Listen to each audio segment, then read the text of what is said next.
Bonjour, on se retrouve avec Pierre Jovanovic, Nicolas Miguet, qui sont mes invités dans le studio de Care News pour une nouvelle émission consacrée aux Gilets jaunes. Cette fois-ci, on va vraiment se concentrer sur cette question des Gilets jaunes.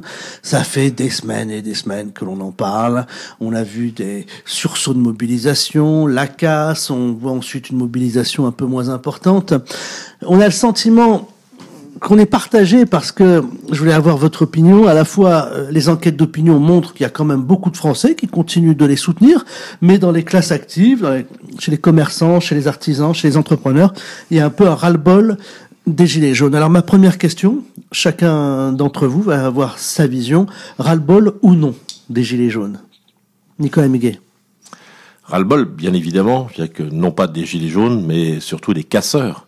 Je vous rappelle que quand on voit, je crois que c'est la 19e épisode ou le 20e, on voit que les manifestations à Paris, vous avez les drapeaux des gauchistes de nulle part ailleurs, du nouveau parti anticapitaliste.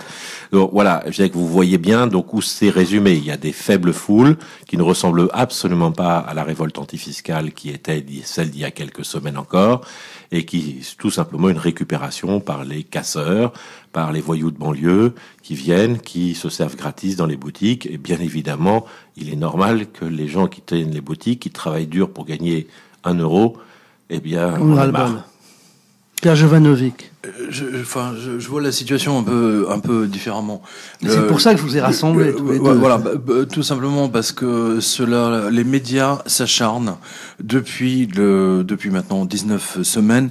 Les médias s'acharnent sur les gilets jaunes en disant que ce sont des feignants, ce sont des antisémites, ils ne travaillent pas, ce sont des racistes, on les accuse de tous les maux et ainsi de suite, en oubliant simplement que effectivement c'est un mouvement qui est né d'un ras-le-bol fiscal, je le rappelle, qui les empêchait même de se déplacer, que les gens devaient choisir entre emmener les enfants à l'école ou aller chez le médecin ou faire les courses. Donc c'est quand même expressément gênant. Donc là, on a une partie de la France, effectivement, les 20% qui votent pour Macron, on va dire les très confortables, les très aisés, qui en ont ras-le-bol des gilets jaunes. Bon, c'est un discours et c'est ce qu'on voit d'ailleurs dans les médias, puisque les médias font partie de cette caste entre guillemets. Mais je dirais simplement que le monstre est sorti de la boîte.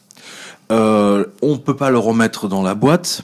C'est exactement comme un tube de dentifrice. Le dentifrice est sorti et on le remet pas dans le tube. C'est strictement impossible. La colère est sortie. Et cette colère, ne l'oubliez pas, elle est le résultat, on va dire grosso modo, de 10 millions de pauvres ou de chômeurs ou de tout ce qu'on veut, mais de 10 millions de personnes pour qui la fin du mois arrive au 15 du mois.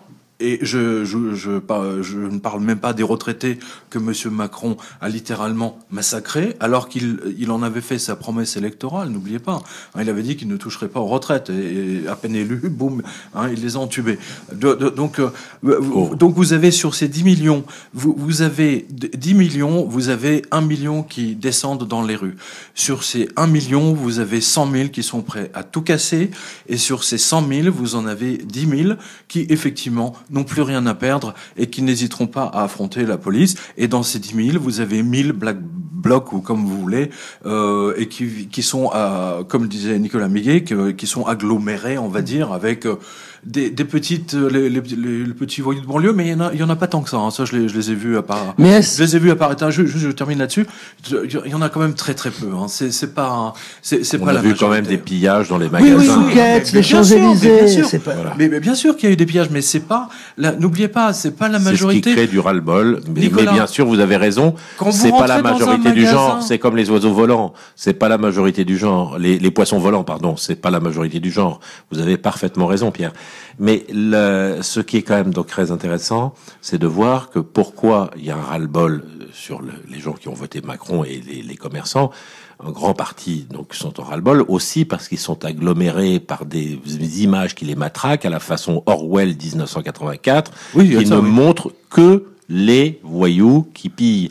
Quand vous avez des manifestations dans un certain nombre de villes de province ou des rassemblements de gilets jaunes qui se déroulent pacifiquement, ça n'intéresse pas BFM, ça n'intéresse pas LCI, ça n'intéresse aucune des télévisions qui ont besoin de sang à la une. C'est le problème qu'il y a aujourd'hui dans cette désinformation en continu, où vous avez des images de propagande qui sont assez orientées, parce que ces journalistes sont formatés. D'abord, ils ont, pour presque la totalité d'entre eux, voté pour M. Macron, par adhésion ou parce qu'ils ne voulaient pas voter pour Mme Le Pen. Ils annonçaient le chaos si Mme Le Pen était élue. Ça aurait été vraisemblablement le cas. Mais ceci dit, on a le chaos aussi. Voilà. Pierre, mais quand même, on essaye toujours de faire la différence entre les casseurs, les gilets jaunes. On a bien vu ce qui s'est passé au moment du ravage du Fouquet's. Les gilets jaunes venaient se photographier devant. Oui, non, mais ils étaient contents. Mais écoutez, bien sûr qu'ils sont contents. Moi, je revois encore cette gilet jaune. On le voit l'expliquer qu'elle en avait strictement rien à faire, que le Fouquet's est brûlé, qui était un symbole. Mais on oublie les 10 millions Donc elle en a rien à faire. Attends. Les 10 millions de chômeurs qui ont été mis à la porte. Mais c'est elle qui les met à la porte. Mais non, c'est pas elle. Mais non. Pierre, le Fouquet's, c'est le groupe Barrière, c'est le dernier groupe indépendant français qui paye ses impôts et ses charges en France. On est d'accord. Le groupe Barrière, c'est le dernier. Qui fait travailler des producteurs locaux. Ils sont attaqués au dernier. Non, je ne suis pas d'accord. Ne mélangez pas ça, c'est vraiment le Fouquet's, c'est un symbole et vous le savez très bien. C'est le symbole des ultra riches. Ils ont descendu les ultra riches. Mais ils viennent de l'étranger. De la même façon qu'on a coupé la tête du roi Louis XVI, il y a en 1791 ou 12. Voilà. C'est exactement. C'est un symbole. Voilà, c'est un symbole. Ils ont coupé la tête du symbole. Ils ont brûlé. Quel symbole d'Ultra Rouge? C'est une brasserie fréquente dont les prix ne sont pas même ceux. Mais rappelez-vous le scandale déjà à l'époque, les gens qui ont voté Sarkozy, ils n'ont pas pu rentrer à la fête de Monsieur Nicolas Sarkozy parce qu'ils n'avaient pas mis assez d'argent dans la campagne électorale de Monsieur Sarkozy. Alors dans ces conditions, c'était la que ces gens un livre qui est sorti que le champagne, c'est le symbole du luxe, qu'ils aillent piller les caves à champagne qui sont prêtes à partir à l'exportation. Votre analyse est pas bonne. Le parfum, c'est le symbole du luxe, qu'on aille piller les parfumeurs français qui créent encore. Les gilets jaunes. Ils sont en train de les détruire, Pierre, nos emplois. Mais c'est pas les gilets jaunes qui détruisent les emplois, enfin. Ah bah si, là, au Fouquet's. Ah non. Ok. Bon, alors vous mettez les 15 emplois du Fouquet's ou les 30 emplois du Fouquet's, plus les producteurs les 10 millions et les producteurs locaux Nicolas Sarkozy, François Hollande et les autres ont mis. Puis je me permets faut pas abuser quand même là. D'apporter un peu de paix et des vrais chiffres parce que c'est quand même mon métier. D'abord, le Fouquet's, l'hôtel du Fouquet's plus le là c'est que le Fouquet's. Non, on est bien d'accord. Je ne parle pas du groupe Fouquet's, je parle de l'établissement des Champs-Élysées, c'est 400 emplois, c'est pas 15 emplois. Là, je parle du restaurant. Moi. Donc non, le restaurant c'est plus de 100 emplois. Je parle de l'ensemble qu'il y a sur les Champs-Élysées. Deuxième chose, ce sont pas les ultra riches français qui sont les principales clientèles, ce sont essentiellement des étrangers et des touristes qui permettent de créer des dizaines de milliers chaque année d'emplois supplémentaires et qui font vivre 2 millions de Français. Quand vous avez le Fouquet's qui brûle, les touristes ne viennent plus en France. Pourquoi? Parce que l'offre touristique elle est différenciée. 18 semaines qui viennent plus. Oui, ben justement, c'est le problème. C'est inquiétant. Fouquet's, vous avez aujourd'hui des dizaines de milliers de petits entrepreneurs qui ne sont pas des exploiteurs, qui ne sont pas des multinationales, qui sont des restaurateurs, qui sont donc des boutiquiers, des gens qui vendent des fringues tout simplement. Attendez, ces gens-là aujourd'hui, ces gens-là, ils vivaient du tourisme. Nicolas, alors excusez-moi, mais voici votre. Je vais résumer. Il faut me permettre de terminer ma phrase. Non. Il faut me permettre de terminer ma phrase. 2 millions d'emplois en France dépendent du tourisme. Il y a 20 ans, c'était moins d'1 million. On est aujourd'hui avec des touristes étrangers. Nous sommes la première destination mondiale. La France est la première destination mondiale et elle va perdre cet atout que nous avions et tout simplement par ce genre de symboles, ce que vous appelez des symboles. Pierre. Merci. D'accord. Écoutez, Nicolas, si j'en juge votre analyse, effectivement, donc les 5 millions de Français qui crèvent la dalle devraient se la fermer simplement pour permettre aux Japonais de venir faire une photo devant la Tour Eiffel. Parce que c'est les Japonais quoi. Et justement, ils leur permettent d'avoir le niveau social. À l'économie, fonctionne comme ça. Ils leur permettent d'avoir le RSA. Pas comme ça. Les Japonais viennent aussi faire des photos sur la place de Concorde où Louis XVI a été guillotiné. Hein. Voilà. Non mais attendez, réveillez-vous les enfants. Ouais, ils vont là. surtout au château de Versailles où Louis XIV Au château, a régné. aussi, mais voilà. enfin bon, c'est un ensemble. Vous êtes en train de dire, voilà, on avait une forêt. Je vous rappelle que dans les années même 80, on va dire qu'on avait on avait encore le plein emploi. Aujourd'hui, la forêt de l'emploi a été détruite. Il reste encore peut-être 30 ou 40 arbres, et vous êtes en train de dire, et les gilets ils sont en jaunes train de détruisent détruire les derniers arbres. arbres. Ah oui. Au secours, c'est un Oui. scandale. Mais vous avez pas crié au scandale quand ils ont détruit tout. Bien. Tout a été détruit. Vous ne me au cours de lisez ces 20 pas, dernières parce que années. bien évidemment Non, que non, si, non, moi je l'ai crié. on est d'accord, Nicolas. Mais attendez, mais c'est quand même incroyable de se réveiller comme Je ça. rappelle Mais que c'est eux Avec qui le ont des... mouvement Ce sont... Alors là, maintenant, là, il faut pas jouer... Cher Pierre, ce sont quand même des gens qui ont demandé les 35 heures, qui ont demandé la retraite à 60 ans, qui voulaient... ils ont détruit le modèle français. Ils ont jamais demandé, c'est une idée de socialiste. C'était les socialistes. Ils ont voté pour qui? C'est les socialistes. ils ont voté, oui. Ouais, oui, ils ont voté. C'était dans ils le sont programme. responsables. On est collectivement responsables de la situation dans Jamais laquelle on se trouve. les gens avaient les 38, 39 heures, ils ont jamais demandé les 35. C'était un coup tordu de la part des socialistes, et Nicolas Miguel le sait très bien. C'était pour arriver aux élections, ils se sont dit, bon, 2-3 ans avant les trucs, on va passer aux 35 heures, comme ça on va forcer les entreprises à embaucher, comme ça on va arriver aux élections avec un chômage qui a vraiment drastiquement baissé. Résultat des courses, ils se sont ramassés. À l'époque, moi j'étais directeur général des opérations internet du groupe IDG. IDG France, à la Défense, avait touché 2 millions, simplement pour nous obliger à passer aux 35 heures. Je ne sais pas si vous imaginez. Voilà, voilà comment les socialistes ont fait passer les entreprises aux 35 heures. 2 millions qui ont été empruntés au bankster. Oui, c'est que l'État que l'État a emprunté au bankster et qui nous ont été facturés avec intérêt, bien évidemment. Exactement. Ne vous inquiétez pas. Voilà. C'était pas charitable. Donc c'est pas les 35 heures, c'est pas eux qui ont demandé les 35 heures. Le monde entier veut travailler plus, et en France, on cultive toujours cette culture du non-travail. On peut pas s'en sortir. Mais les Français sont l'un des peuples les plus productifs. J'ai vu passer une étude il y a encore pas très longtemps qui est parue dans le Wall Street Journal. Je crois que c'est le 2e peuple le plus productif au monde. Faut arrêter quand même. C'est pas un peuple de feignants. Merde. Oui, mais c'est incroyable quoi. Non mais à vous entendre, c'est un peuple de feignants quoi. Non. C'est un des pays les plus productifs au monde. Bien sûr, avec les centaines de kilos de cailloux que l'on a, on arrive à s'en sortir mais plutôt attendez, bien. Ça, c'est vrai. remercier Sarkozy et Hollande. Et maintenant, Monsieur Macron.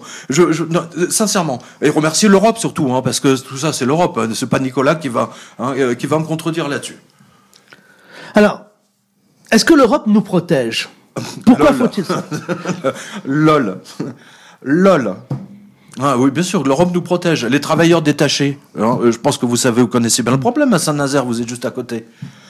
Les travailleurs détachés qui ne payent pas de... Je vous ai posé cette question, mais j'avais une arrière-pensée, c'était à double... J'entends beaucoup de patrons de PME, de TPE, même d'artisans et de commerçants, voilà, qui deviennent de plus en plus pro-européens, qui estiment que l'Europe nous protège, parce qu'ils craignent, avec la mentalité française qu'on voit avec les gilets jaunes, qu'on sortirait d'un pays d'économie de marché, de libre marché, si on retrouvait notre indépendance. Heureusement que l'Europe est là pour mettre des carcans de gestion et de dette. Voilà ce que j'entends. J'ai pas dit que c'était ce que je pensais, mais voilà ce que j'entends. Au niveau des libertés individuelles, il y a de plus en plus de gens qui sont contents de trouver la Cour européenne aux droits de l'homme en dernier recours. Que répondez-vous à ces gens-là? Ensuite, on va avoir l'avis de Nicolas. Je répondrai que effectivement les commerçants avaient exactement le même discours en 1941. Du moment que les Allemands nous laissent ouvrir, du moment que les Allemands nous laissent notre commerce ouvrir, tout va bien. Voilà, bon, c'est exactement la même chose. Du moment qu'ils font leurs petits bénéfices, je veux dire, ils en ont rien à cirer, si vous voulez, des gens qui crèvent la faim. Malheureusement, l'expérience et l'histoire nous montre, et alors Nicolas, qui connaît bien l'histoire, pourra nous donner encore d'autres exemples, nous montre qu'à chaque fois que vous vous retrouvez avec 5-10 millions d'affamés, ça vous explose à la figure. Point. C'est tout. Bon. Alors, je vais essayer de répondre, non pas système d'histoire, n'ayant pas vécu 1941, je suis né en 1961, c'est-à-dire 20 ans plus tard. Oui, mais enfin, on a quand même lu des livres sur le sujet, pas mal. Bien évidemment. Mais sur l'Europe, est-ce que l'Europe nous protège? Il y a bien évidemment un certain nombre d'éléments de droit qui font que nous avons face à un État français qui est extraordinairement agressif au plan fiscal, à tout un tas d'autres choses, et sur les libertés individuelles, je crois que vous ne me démentirez pas non plus, il peut y avoir une protection réelle de la Cour de justice européenne et de la Cour européenne des droits de l'homme. On va être clair là-dessus. Deuxième chose, aujourd'hui, si les gens peuvent emprunter au si bon marché pour pouvoir acheter leur maison, eh bien, c'est tout simplement parce qu'on est dans une zone monétaire qui est la deuxième zone monétaire mondiale, qui s'appelle la zone euro. Qui est en taux négatif. Et exactement, comme le dit très clairement Pierre, et lui d'ailleurs, il pense que ça crée donc de la fausse monnaie. Dire que les gilets jaunes sont le résultat de cette fausse monnaie, de cette fausse économie. Mais bon, en attendant, les taux d'intérêt négatifs par rapport donc à la dérive des prix font que les gens peuvent devenir propriétaires, et bien que c'est à titre individuel, l'Europe est un plus pour eux.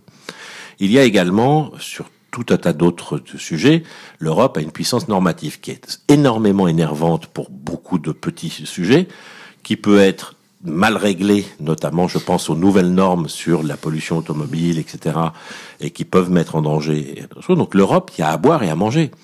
La Commission européenne n'est pas un organe démocratique, même si elle peut être renversée, ça a été le cas dans le passé par le Parlement européen.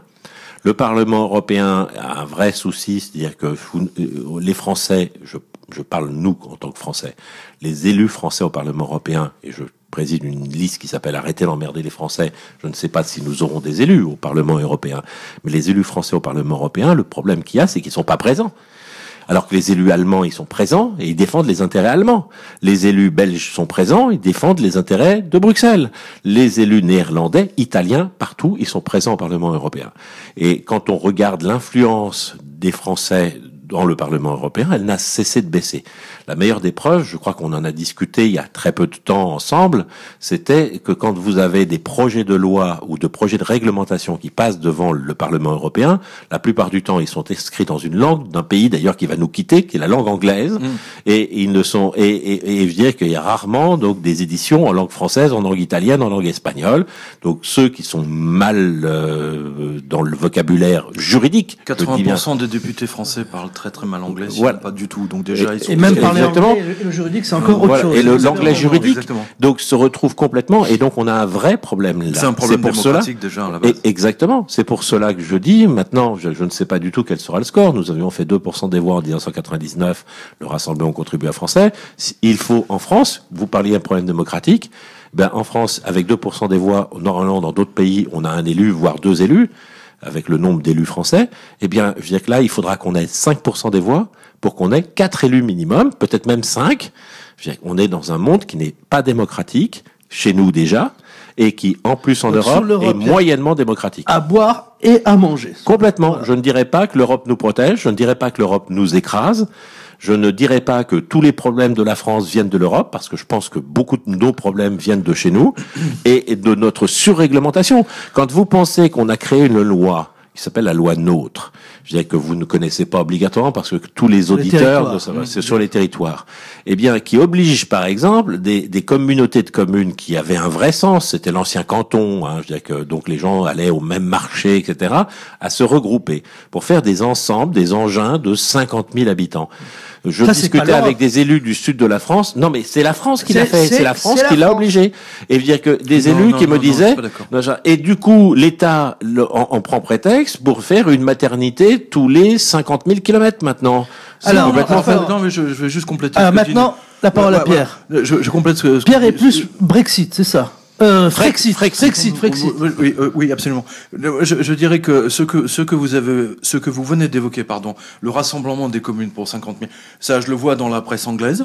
Les Anglais ont été poussés à faire exactement la même chose avant leur histoire de Brexit. Les Belges ont été poussés à faire exactement la même chose. Les Italiens, les Espagnols, etc. Donc vous voyez que c'est quelque chose qui vient de l'Europe. Et Macron lui-même a finalement reconnu que c'était une grossière erreur. Il a présenté ses excuses au maire, patati, patata, etc.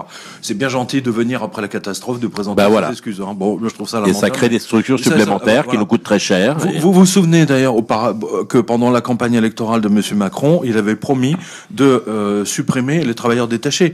Une des premières choses qu'il a faites une fois élu, c'est surtout de ne pas toucher aux travailleurs détachés.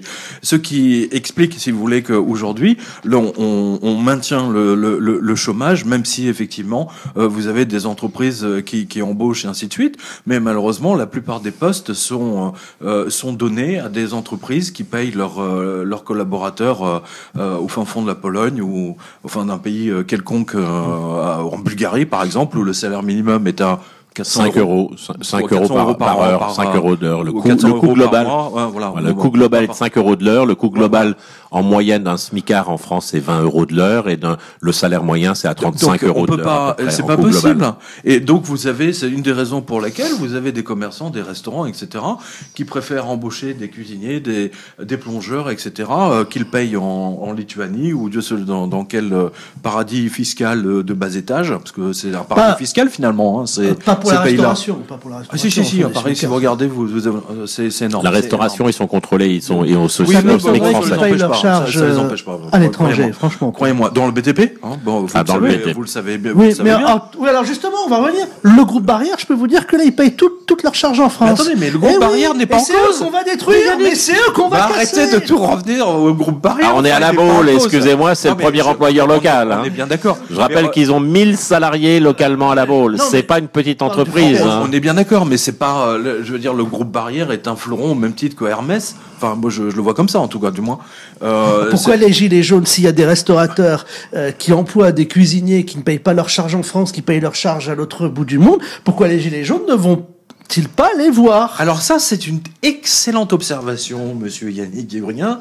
Eh bien, vous savez très bien pourquoi. Parce qu'ils ont été infiltrés par l'extrême gauche, et que pour l'extrême gauche, il est absolument vital que les gilets jaunes ne parlent pas d'immigration clandestine, et de tous ces soucis qu'on a avec les clandestins qui arrivent en France et les sans-papiers.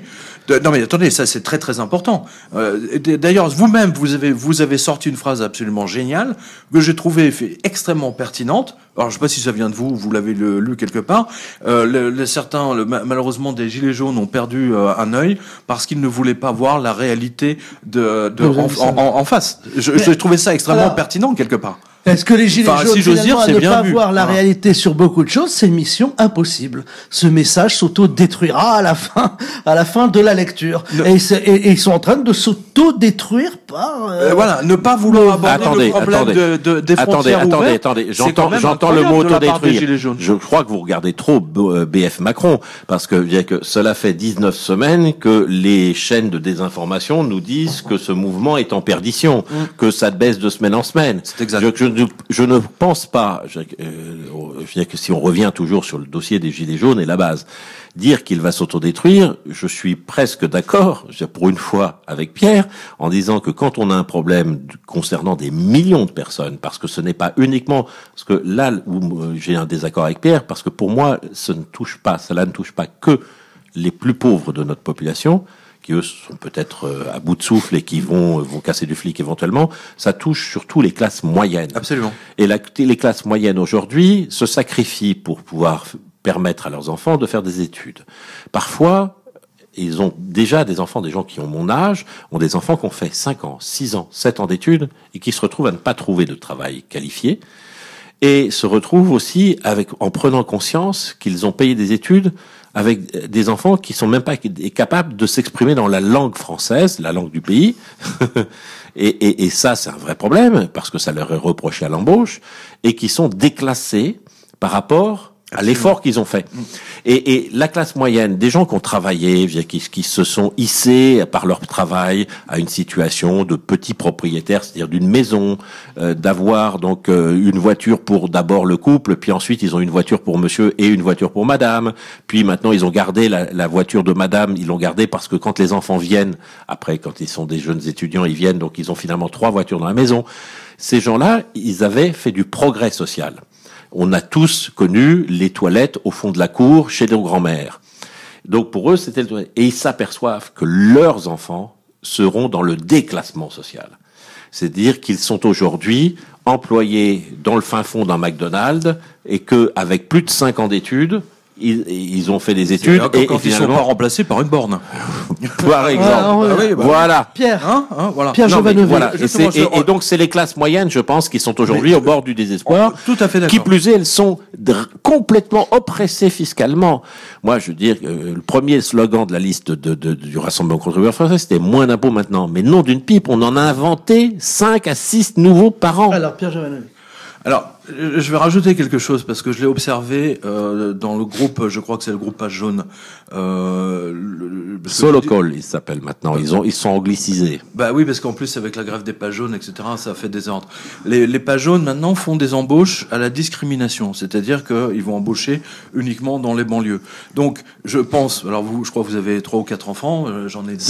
5. Voilà, j'en ai 2. Et donc vos enfants, j'imagine, ont fait des études, mais ils ne seront pas embauchés.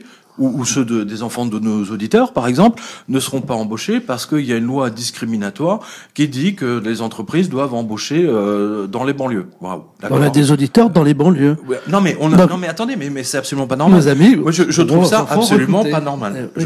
Je trouve ça même scandaleux. Bah, c'est le Sciences Po. C'est l'histoire de Sciences Po. Mais non, mais c'est comme cette hypocrisie qui a été faite aux États-Unis.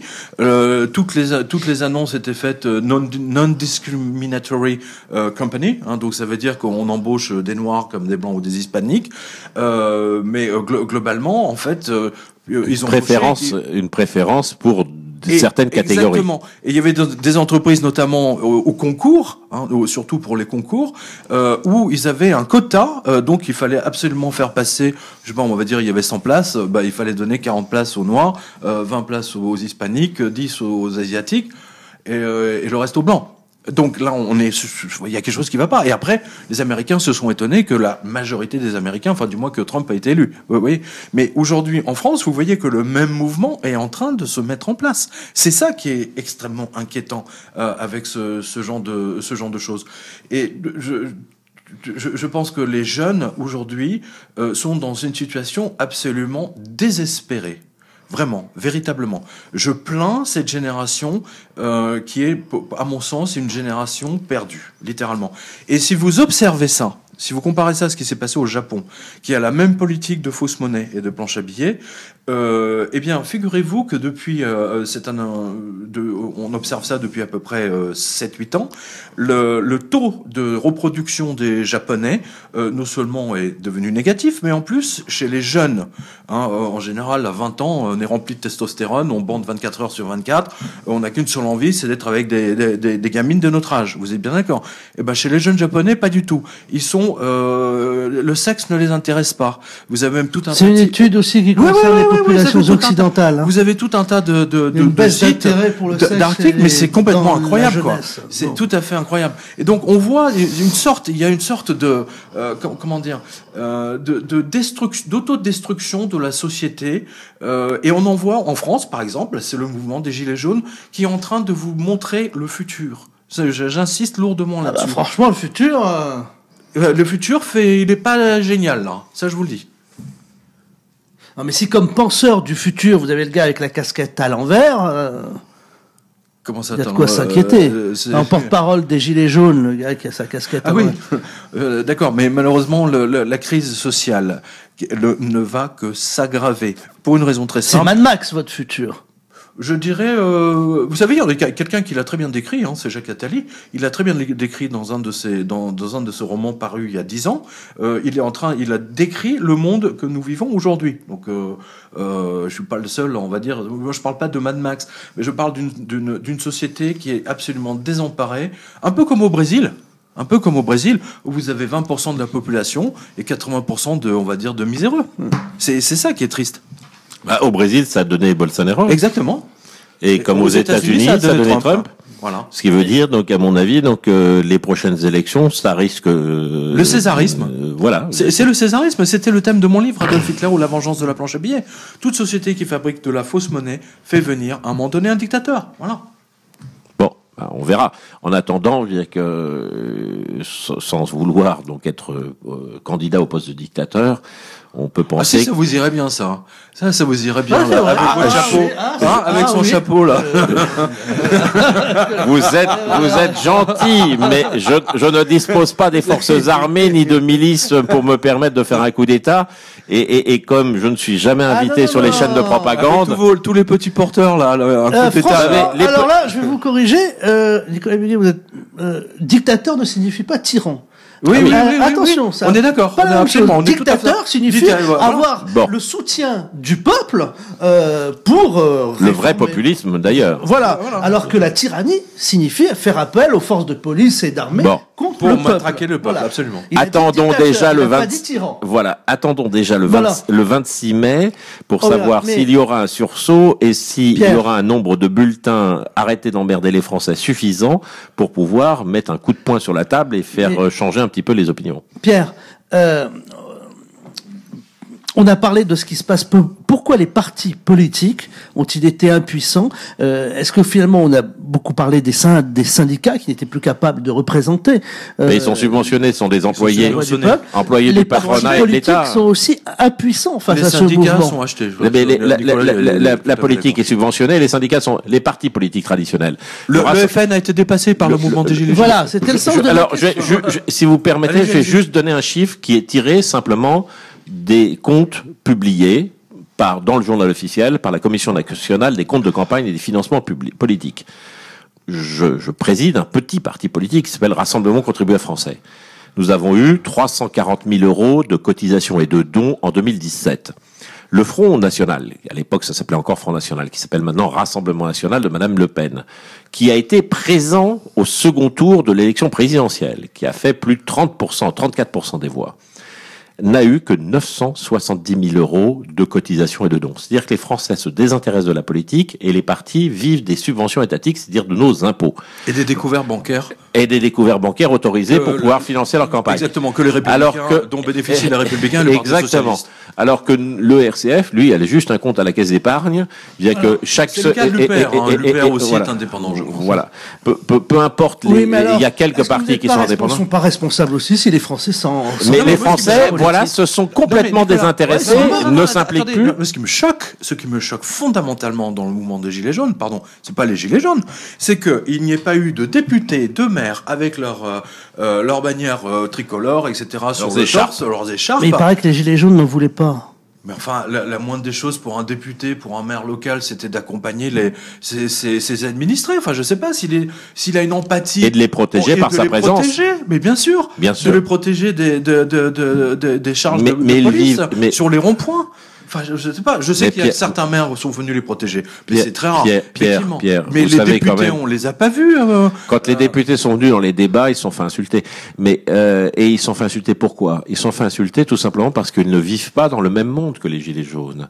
Ils ne vivent pas. Il faut pas oublier qu'un député, vient qu'il a un logement qui lui est fourni par l'Assemblée nationale, vient qu'il a des bureaux qui lui sont fournis par l'Assemblée nationale, il a des frais de mandat, c'est-à-dire que tout ce qu'il expose comme dépenses, à condition de les justifier, c'est très récent, hein, mais auparavant il n'avait même pas à les justifier. Eh bien, ils sont donc payés par l'Assemblée nationale et il a un salaire qui est quand même d'un cadre moyen plus, qui est quand même sympathique, plus de 5 500 euros par mois, c'est quand même pas négligeable du tout, et c'est beaucoup plus que le salaire médian des Français. Pour se désintéresser de leurs Et ces gens-là qui voyagent gratuitement en avion ou dans le train ne sont plus du tout connectés à la vraie vie de la société.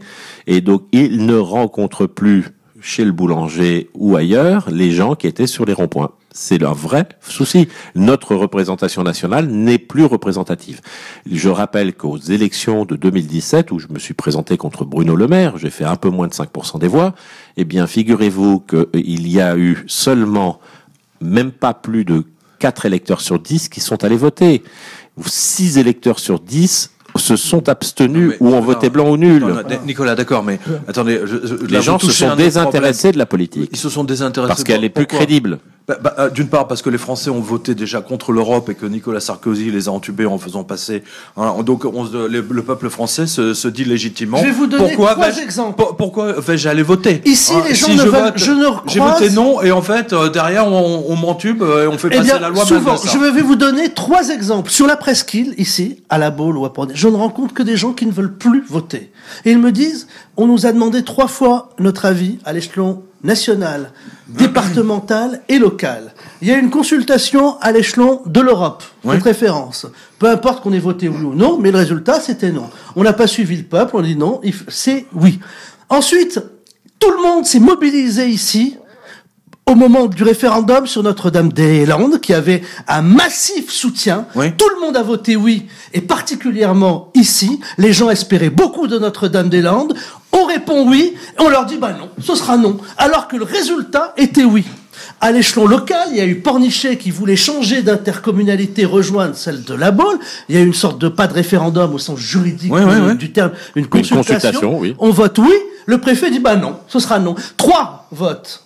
On ne respecte pas. Comment voulez-vous que les gens aient envie d'aller voter? On l'a dit, Pierre et moi, on est d'accord, il y a un déni de démocratie. Il y a un déni de démocratie. Mais c'est un déni de démocratie carrément dans les urnes. C'est-à-dire, quels que soient les résultats des urnes. La technocratie s'impose. Si le vote ne va pas dans le sens qu'on veut nous, on va en voter. Et d'ailleurs, vous remarquerez que c'est exactement ce que veulent une partie des politiciens anglais qui sont à la botte de l'Europe, de Bruxelles, qui veulent faire revoter les Anglais sur la sortie de l'Europe. C'est quand même incroyable, quoi.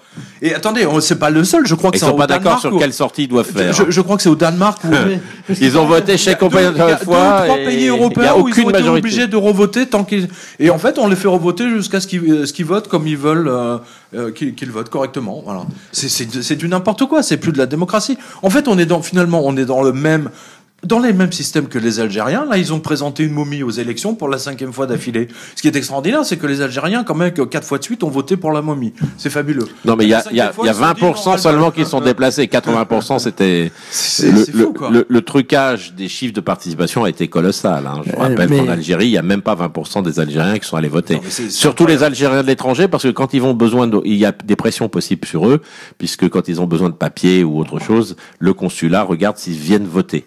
Voilà. Et comme il y avait qu'un seul bulletin disponible, c'est-à-dire le bulletin de Bouteflika, c'est pour ça qu'ils ont fait voter massivement Bouteflika. Cet entretien-là est très intéressant parce que à nouveau, quelque chose est sorti, et c'est à corps défendant avec Nicolas Miguet, vous le constaterez, Yannick. C'est que effectivement, déni de démocratie plus fausse monnaie, usage de fausse monnaie, plus crise économique absolument épouvantable, plus 10 millions de pauvres égale arrivée d'une dictature. Ou la guerre civile. Alors c'est la question que je vais vous poser. C'est la même chose. Maintenant, la question que je voulais vous poser à tous les deux, c'est sommes-nous au bord d'une vraie guerre civile? Quand je parle de guerre civile, c'est des combats de rue. Bah, c'est ce qu'on a vu dimanche dernier, en tout cas. Dimanche dernier, clairement, on a vu ça. Et pas qu'à Paris. Samedi dernier. Et c'est pas que à Paris. C'était également le cas à Bordeaux. C'était également le cas dans 5 ou 6 autres grandes de villes. C'est-à-dire que la rage, quand les gens n'ont plus rien à perdre, ils s'en foutent d'être mis au poste en garde à vue. Ils s'en foutent d'être arrêtés par les flics. Leur rage de ne pas pouvoir de manger, de pas pouvoir acheter ne serait-ce qu'un jouet à Noël, et ben les mecs ils cassent tout. Voilà. Et c'est ce qui s'est passé sur les champs. Et c'est la raison pour laquelle ils ont cassé le Fouquet's. Ils se sont pas attaqués au groupe Barrière. Ils savent même pas qui c'est. Ils connaissent pas le groupe Barrière. Ils se sont attaqués au Fouquet's parce que c'est devenu le symbole des riches bling bling représentés par Monsieur Nicolas Sarkozy. Rappelez-vous la fin du mandat de Nicolas Sarkozy. Rappelez-vous la une de tous les hebdomadaires sur les dos de kiosques, les grandes pubs, les pages. Les kiosques qui ont été brûlés d'ailleurs. Oui, ça franchement j'ai pas compris parce que la pauvre kiosquière là, elle y était pour rien là-dedans. Hein. C'est vraiment une smicarde hein, là. Je comprends même pas pourquoi ils ont brûlé les 2 kiosques des Champs-Élysées. C'est aberrant. En revanche, ils ont vraiment détruit la totalité des magasins de luxe. Il y a pas une boutique qui est restée. Bon, je crois que j'en ai parlé une autre fois. J'ai 200 photos là sur quotidien.com de tous les magasins qui ont été littéralement explosés. C'est incontestable. Pillés. Explosé et pillé. Alors Nicolas Miguet, ma question c'était, est-ce que ça peut péter, vraiment? Oui, mais je pense que c'est pas ça qui va faire péter. Ce qui peut faire péter, c'est la non-assimilation de tout un tas de populations halogènes qui sont venues parce que nous pillons une partie donc des ressources humaines donc des pays africains, c'est-à-dire les meilleurs qui viennent faire des études chez nous, et ils restent chez nous. Et puis il y a, voyant la réussite d'une partie donc de ces gens-là, d'autres gens qui eux n'ont pas l'argent, la possibilité, qui sont victimes de mafias, notamment donc de mafias italiennes classiques et traditionnelles, qui font de la traite humaine et qui ramènent donc ce qu'on appelle aujourd'hui le phénomène des migrants, qui ramènent des gens, alors par pitié, certains disent c'est des réfugiés syriens, mais ils ont rien de syrien pour la plupart d'entre eux. Et ces gens-là, je dirais qu'aujourd'hui, sont très difficilement assimilables. Ils apportent, et je veux dire il y a de nouveau du choléra à Marseille, je veux dire que, je rappelle, je veux dire qu'il y a, mais c'est les Gilets jaunes écouteraient ça, cher Pierre. Non, Il mais s'écarterait de lui en disant vous êtes un affreux raciste. C'est pas Non, le mais sujet. ça n'a rien à voir. C'est juste des pourtant, il a constats. raison. Ce sont des Il a constats. raison. Excusez-moi, C'est un constat. je veux Ma dire fille que- ma fille me disait que elle a deux enfants en bas âge. L'école les a forcé tous les parents à faire vacciner les enfants contre des maladies qu'on n'a pas vues depuis un siècle. Exactement. Attends, c'est à Besançon. Allô? Bon, voilà. Allô Non, mais- Allô quoi Allô quoi? Oui. Vous devez Donc, parler d'halogène. si vous permettez, je termine la réponse à cette question. Et là, je pense qu'il y a un vrai problème. Quand vous avez aujourd'hui des gens qui considèrent qu'il est normal de réformer la loi de 1905 pour permettre d'aller au-delà de ce qui est déjà comme subvention publique pour la construction des mosquées, Absolument. alors que vous avez, bien que zéro possibilité de construire un lieu de culte chrétien, pas uniquement catholique, il pourrait être d'ailleurs œcuménique, c'est-à-dire protestant et catholique, etc., en Arabie Saoudite, on a vraiment des gens qui ne sont pas aveugles, qui commencent à se dire, mais on est envahi.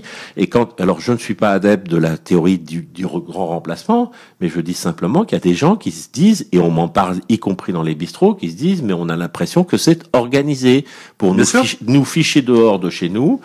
Ok, on va pas à l'église, on va pas à la messe, mais on se sent plutôt de tradition chrétienne, de morale judéo-chrétienne. Moi, j'ai des amis juifs qui aujourd'hui commencent à trouver que ça sent très mauvais chez eux. Leurs enfants se font insulter en disant ils se font traiter donc de mécréants, je sais pas comment ça se dit en arabe, koufar ou je sais pas. Le koufar, oui. De koufar, et puis ils se font cracher qu'à leur passage, et du coup les parents sont obligés de se entre guillemets ghettoiser. Juifs, hein. Non mais et bien évidemment et voilà et donc il faut le rappeler ça quand même. Et voilà et vous avez des familles juives qui ne se sentent plus chez elles en France. Ce qui est non mais il y a des Français qui ne se sentent plus chez eux en France. Je vais prendre un exemple. Je vais prendre un exemple très éloigné de ma ville de Verneuil-sur-Avre en Normandie. Ça s'appelle Sarcelles. Cette ville a été presque construite dans le début des années 60 avec une partie de gens qui revenaient d'Afrique du Nord, ce qu'on appelait des rapatriés. Donc il y avait des gens d'origine, je dirais que de toutes origines, je dirais que des juifs, des chrétiens et des musulmans. Ça s'est très bien passé pendant 20 ans, pendant 25 ans. Aujourd'hui, les gens puis il y a eu les Chaldéens, etc. C'était vraiment une sorte de ville où il y avait aucun communautarisme. Comme un quartier. C'était comme un quartier, vraiment. Voilà, c'est Créteil et Sarcelles. Aujourd'hui, mais se sont ghettoisés. Les chrétiens se font insulter par les musulmans, il y a des pressions fortes pour la conversion forcée, etc., etc. On est dans un monde de conquête, de colonisation à l'envers. Et les politiques ne veulent pas le voir. Voilà. Pourquoi? On a prononcé la phrase au même moment. Les politiques ne veulent pas le voir, mais les Gilets jaunes ne veulent pas le voir non plus. On leur interdit d'en parler, parce que je crois qu'ils le voient. Alors, c'est une très très bonne observation, mais la raison pour laquelle ils ne veulent pas le voir, alors, je vais vous parler de 2-3 livres que j'ai lus récemment, qui sont des livres publiés par des journalistes et un ancien de la CIA aux États-Unis.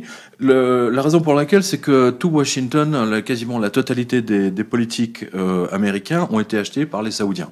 Quand c'est pas les Saoudiens, c'est les Qataris. Or, qu'est-ce qu'on a vu en France? On a vu exactement la même chose. Je rappelle que M. Sarkozy a permis à tous les Qataris qui habitent en France de ne pas payer d'impôts. Bon, on ne sait pas trop pourquoi. Voilà, vous êtes Qatari, vous payez pas d'impôts. Bon, déjà. Ensuite, le Paris Saint-Germain a été acheté. Enfin, vous voyez que vous avez tout un tas de finances qui sont arrivées, des centaines de millions qui sont arrivés en France. Je rappelle que Madame Rachida Dati, elle est allée en Arabie Saoudite chercher son prix parce qu'elle avait reçu un prix bidon de 50 000 euros, mais bon, comme c'était un prix, voilà, c'était intéressant, hein, fiscalement, je veux dire, elle pouvait déclarer les 50 000 euros. Il y a une classe de politiques français qui ont été achetés. Je crois même qu'il y a un livre qui est sorti sur le sujet il y a à peu près un an et demi. Comment les députés français, Monsieur Malbruno, et voilà, se prostitue auprès soit des Qataris, soit des Saoudiens, qui réclamait une montre d'un autre pays, des Koweïtis. On attend toujours la plainte en diffamation qui a été annoncée sur France Culture et qui n'a jamais été faite contre Monsieur Malbruno, qui est un de mes anciens collaborateurs d'ailleurs. Voilà pourquoi un certain nombre, je rappelle que Monsieur Mélenchon, l'extrême gauche et la gauche ont besoin de ces 10% de vote des musulmans de France, par exemple. Donc c'est une des raisons pour lesquelles ils sont extrêmement la dimitude, la soumission. Une attitude très soumise, hein, on va le dire comme ça. Hein. Soumission, dimitude. C'est pute et soumise là pour le coup. Non mais c'est vrai, il faut le dire. Donc ils ont besoin et j'ai entendu des politiques de la France insoumise sortir des horreurs, des choses mais absolument scandaleuses à propos de Daesh sur le fait qu'on rapatrie les enfants et des anciens terroristes, mais c'est absolument scandaleux. Mais ceci explique cela. C'est-à-dire que derrière, vous avez, et je pense que Nicolas est mieux placé que moi pour le coup sur ces histoires-là, il y a des millions et des millions qui se sont égarés, on va dire, dans les poches de beaucoup de politiques français. Alors, voilà. Moi, comme aux États-Unis, ils ont mis les Arabes, pardon, les Saoudiens. Je termine là-dessus. Les Saoudiens, et les Qataris ont mis en place ce programme pour acheter, et ça avait commencé par Monsieur Khashoggi en 1970, je crois, qui avait un rendez-vous avec Monsieur Nixon, Richard Nixon, et il était arrivé avec une mallette. Dans cette mallette, il y avait 10 millions de dollars en coupure de sang. Et quand il est reparti, il a oublié effectivement la mallette. Et Monsieur Khashoggi, c'était pas le même Khashoggi. Hein. Si, c'est la famille. Enfin, c'est un cousin. Oui, c'est pas le même Khashoggi. C'est le marchand d'armes. Là, on parle du marchand. Voilà. Le fameux marchand d'armes. Oui, voilà. Exactement. Vous parlez de mallette qui repart en sang, mais il y a eu d'autres mallettes. C'est l'autre. Décidément, c'est la malédiction. Et il attendait. Et le test. Et les gens de la CIA racontent que c'était le test des politiques américains. Est-ce que le cabinet Richard Nixon allait appeler Monsieur Khashoggi en lui disant « Vous avez oublié une mallette, vous avez oublié vos affaires dans le bureau de Monsieur Nixon ?» Jamais. Voilà. Corruption. Je peux vous assurer que ni un Qatari, ni un ressortissant d'Arabie Saoudite n'est abonné à votre journal. Exactement. N'est passé un jour à Verneuil-sur-Avre avec un chèque pour prendre 10 000 abonnements à l'Hebdo Bourse. Vous m'aviez dit. Mais les auditeurs peuvent le faire. Hein. Ils vont sur bourse.fr, ils peuvent s'abonner et ce sera libre de toute publicité. Je suis avec Nicolas Miguet bourse.fr et Pierre Jovanovic, donc sur CarNews. Nicolas Miguet, Pierre Jovanovic, c'est le grand débat. Alors, vous m'avez répondu tous les deux. On ne doit pas fréquenter ou voir rencontrer les mêmes gilets jaunes. Je vous ai dit la question de l'immigration, les gilets jaunes refusent d'en parler. Pour eux, ce n'est pas le problème. Je rencontre beaucoup de gens, on ne fréquente peut-être pas les mêmes provinces, on n'a pas les mêmes contacts, qui sont dans l'idéologie de l'acceptation. Malheureusement, cette idée de... Ça marche. Cette idéologie de l'acceptation... Vous allez me dire que je fréquente que des bobos, que je fréquente que des... Voilà, j'attends... Ah, la boule, quand même, c'est pas les gens qui sont dans le besoin. Sarcelles, hein. Il faut peut-être le... Et heureusement pour eux. Heureusement que c'est pas Sarcelles, d'ailleurs. Heureusement pour eux. Comme ça, parce que ils bénéficient d'une très jolie ville, bien décorée. C'est Singapour, hein. C'est Singapour, ici. C'est une enclave, une presqu'île. Exactement. Et bien gérée. Voilà. Non, mais malheureusement, les gilets jaunes ne veulent pas voir la réalité. C'est-à-dire qu'on les a tellement culpabilisés. Vous n'avez pas le droit de parler d'immigration. Vous n'avez pas le droit d'être raciste. Vous n'avez pas le droit d'être ceci. Vous n'avez pas le droit d'être cela. Et si vous protestez contre les banquiers, contre les banksters, on dit que vous êtes antisémite. Exactement. Alors, ce qui est faux, bien évidemment. On nous répète ça. Donc maintenant, ils osent plus. Excusez-moi, Goldman Sachs, c'est pas la finance juive internationale, hein. Goldman Sachs, c'est des voyous, point barre. JP Morgan, c'est pas non plus. Voilà, ce sont des voyous, point barre. Ce sont des bandits, point barre. UBS, ce sont des bandits. C'est des Suisses protestants, précisons. Voilà. Non, mais attendez, je dirais que les bandits n'ont pas de religion. Mais pour pouvoir décrédibiliser, on va vous accuser toujours d'être un raciste, d'être un antisémite, d'être un homophobe. Faites attention, parce que vous avez oublié cela. C'est-à-dire que si vous dites qu'en plus, il y a des hommes qui couchent ensemble ou des femmes qui couchent ensemble, on va vous dire qu'il y a une homophobie sous-jacente dans votre... écoutez, moi, que les banquiers couchent ensemble, ça me dérange pas, je m'en fous. Mais qu'ils vous fassent les poches. À bip le peuple, donc c'est normal qu'il se... Voilà, bip le peuple, c'est bien, c'est très bien, il faudra que je la replace, cher Pierre. Les banquiers. Non, mais pardonnez-moi. Mais ils sont protégés. Vous savez qu'il y a une institution qui s'appelait théoriquement la gendarmerie On va demander financière. des précisions. Ça s'appelle l'AMF. L'AMF, Voilà. oui, C'est la plus grande protection. bande de feignants, hein. La On plus va grande- demander- Non, juste pour pouvoir l'association des feignants. essayer de faire taire Des l'hebdo bourse aveugles. plus, On va- essayer de faire taire l'hebdo bourse Non, mais plus. c'est des la seule chose. aveugles, c'est des tricheurs, l'AMF. Mais bien Attends, sûr. moi je les vois à l'œuvre comme vous, hein, ils ne regardent que là où franchement, et puis avec beaucoup de retard, hein, c'est vous leur marchez sur la Ils ne queue, regardent et ça jamais les met problèmes, 50 ans pour leur arriver à les la gros cervelle. problèmes de vol Exactement. et de machin. En revanche, ils essaient de me faire taire matin, midi et soir. Le Crédit Ils- Agricole est en train de voler toutes les personnes âgées, hein, mais ça, l'AMF ne veut De pas quelle le voir. manière? Déjà en prenant un fait, pourcentage sur leur épargne chaque année. Non, en fait, ils virent l'argent. Par exemple, ils ont des clients qui ont 80 ans, 82 ans. Vous avez je sais pas, si la personne a 200 000 euros, ils virent l'argent. Ah, mais comme il part du principe que c'est des personnes âgées. Ah, mais vous nous avez appelé pour nous dire de placer ça sur un livret A, hein, voilà. Alors que il a Donc, jamais c'est pas téléphoné. dépouillé, ils font des placements à la place. Mais c'est de l'escroquerie. Attends, excuse-moi, c'est de l'escroquerie. Et ils prennent leur commission au Et Ils passage. prennent leur commission Ouais, au passage. enfin, on peut pas Ils passent employer d'un- ce, d'un- ce montant qu'on n'a pas de preuve. Là, si vous retrouvez dans Ah un non, mais j'en tribunal, ai, mais Pierre, non, mais attendez, mais j'en ai. non, escroquerie. Ah non, mais la Barclays Bank a été prise la main dans le sac. C'est une des raisons pour laquelle elle a abandonné le marché français. Elle a été prise dans la main dans le sac avec un monsieur qui avait 92 ans et à qui ils ont vendu une assurance vie pour placer ses 20 millions. Hein, voilà, là, c'était 20 millions pour le coup. Hein, je vous donne sa tête, mais Pour prendre 2% de commission sur les 20 millions, ça fait 400 000 euros de bénéfices d'un seul coup. Voilà, Clac. c'est joli. Donc les banquiers s'attaquent aux personnes âgées, Aux plus faibles. aux plus faibles, bien entendu. Ce que je voulais dire, juste une précision supplémentaire par rapport aux gilets jaunes. Il y a plusieurs gilets jaunes qui ont défilé avec avec des pancartes stop à la loi du 3 janvier 73 et ils ont mis la loi Giscard-Rothschild, hein, Pompidou-Rothschild. Voilà. Et tout de suite, bien entendu, BFM, etc. Antisémite. Hein, voilà, c'est tout de suite le racisme. C'est-à-dire que dès qu'on parle de finances, Ben, ça n'a rien à voir, là. non, je reviens sur ce que disait Nicolas tout à l'heure. C'est-à-dire que là, on a l'exemple pratique, concret, et qui s'est passé il y a quoi? Il y a un mois et demi. Hein, voilà. Simplement parce qu'un gilet jaune a osé brandir une pancarte stop à la loi du 3 janvier 73. C'est extraordinaire. Dès qu'on touche aux gros sous, alors là, tout de suite, on est antisémite. Voilà. Si on n'est pas antisémite, on est anti-homo ou je ne sais quoi. Comment Macron peut-il sortir de cette situation? Dissolution ou Le pas? suicide. Non, là, Non, Pierre mais peut non, pas dire mais ça. mais suicide politique. Ah bon. Ah bah voilà. Donc, Politique, ok. donc vous parlez Le suicide politique, de la dissolution. Voilà. Hein, bon, tout le monde a compris. Bon, pour ma part, moi je considère que Macron, il a un vrai problème, c'est qu'il ne s'est pas décidé. Il s'est pas décidé, c'est-à-dire que dès qu'il a une information, il essaye de réfléchir. C'est un premier de la classe pendant longtemps, et bien qu'il a été habitué à bachoter, c'est-à-dire qu'il a récupéré plein d'informations partout ailleurs pour être brillant le jour de l'examen. Sauf que lui, il n'a pas de temps. Il est au pouvoir, et quand on est au pouvoir, il faut prendre des décisions tout de suite. Il a annoncé trop tard un certain nombre de concessions liées au pouvoir d'achat. Eh bien, c'est sûr, c'était peu suffisant.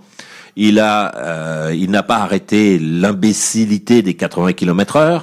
Je veux dire qu'excusez-moi de le dire, mais c'est aux élus On a locaux. oublié d'en parler, tu vois. Ouais, voilà, raison, oui. aux élus locaux de décider s'il y a un endroit où il doit Absolument. circuler à 60 km/h, un autre endroit à 70, un autre endroit 80 peut-être, et un autre endroit à 90, voire même à 100.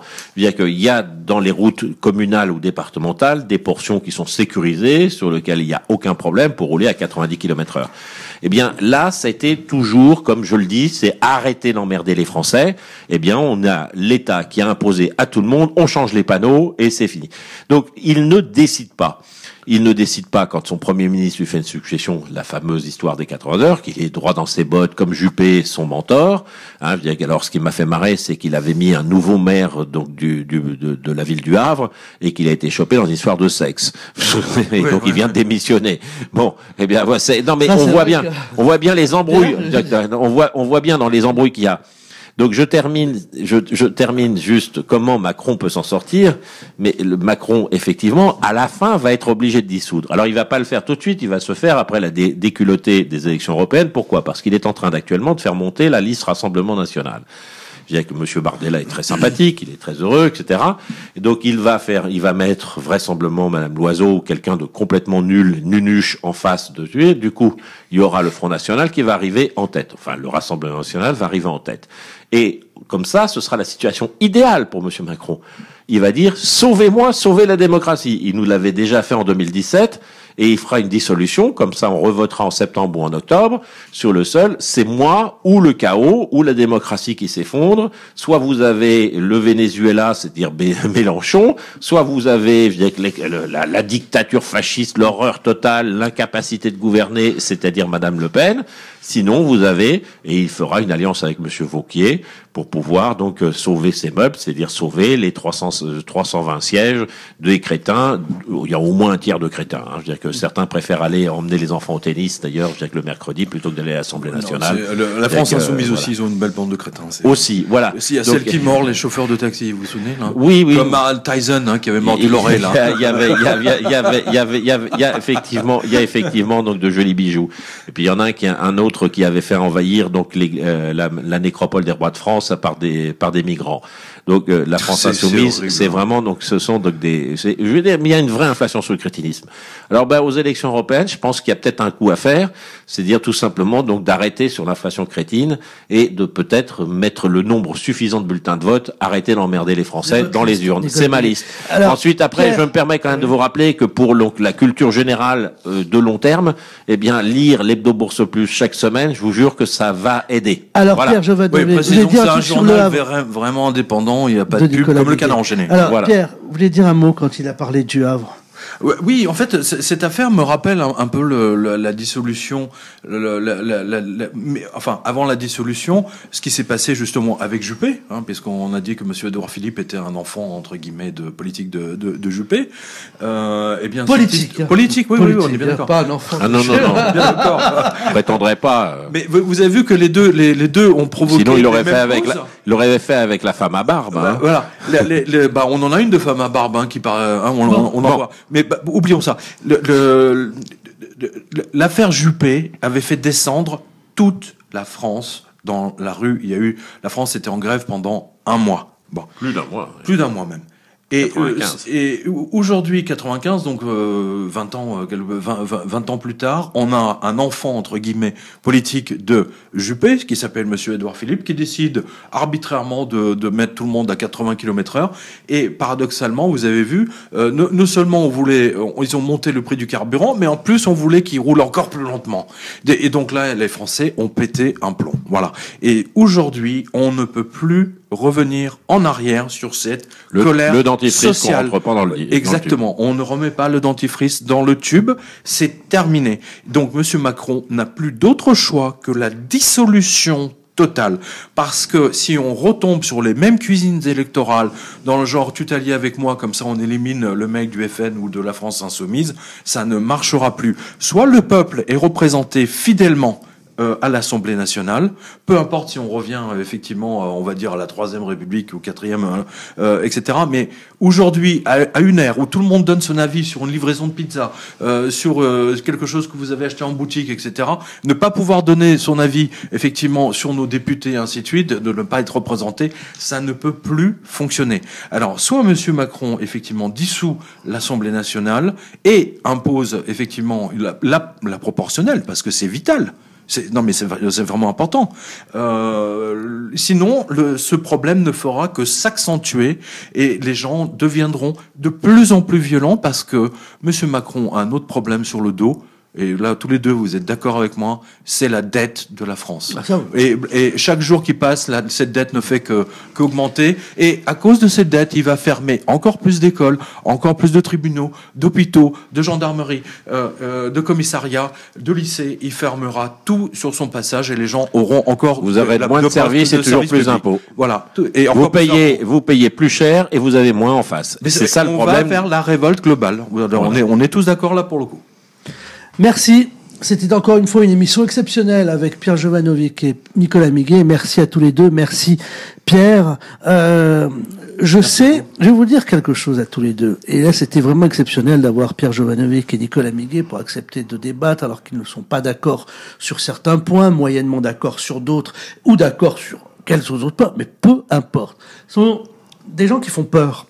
Ce sont des gens que les grands médias, souvent, ne veulent pas inviter parce que vous dérangez et parce qu'on a pu constater lors de vos réparties qu'il y avait du costaud, il y avait une culture générale derrière, des références historiques, des références littéraires, des références politiques, une culture économique.